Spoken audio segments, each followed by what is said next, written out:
आज सकाळु दयानदीर सुरक्षा पई एक साइकेल यात्रा आयोजित हो जाइछि। नाइजर स्वच्छता ही कमिटी पक्षरु नाइजर कैंपस रु छात्र छात्री और अध्यापक माने यात्रा रे बाहरी दयानदी अववाहिका स्थिति काकुड़िया गाँ को जाइथिले।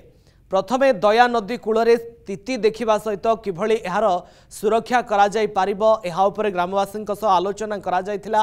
दयानदी प्रदूषण उपरे 3टी ब्लॉक रो 500 रु अधिक गाँ निर्भर करी आसुछंती। यार पुनरुद्धार सह केमिति पर्यटन स्थली भावे मान्यता पाई पारिबे ता उपरे नाइजर ए पदक्षेप नैछि।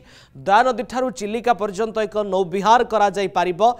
नाइजर सह ग्रामवासी मानक मिलित दस्तखत मुख्यमंत्री को एक स्मारक पत्र प्रदान करा जिवो।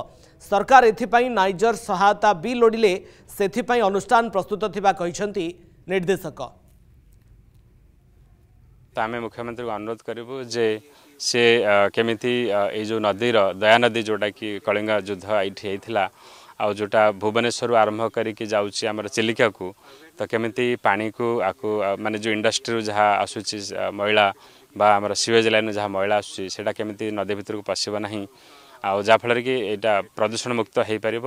आम तो भावुँ जदि भुवनेश्वर आरंभ करके चिलिका पर्यटन गोटे नौ विहार हो पारंता ये कारण जेहतु चिलिका को कनेक्ट करुच्ची अति सुंदर हुआ। कितना गंदगी है एंड पानी में मतलब इतना बदबू आता है। मैं प्रयत्न करूँगा कि हम लोग हमारा चीफ मिनिस्टर साहब से मिलेंगे।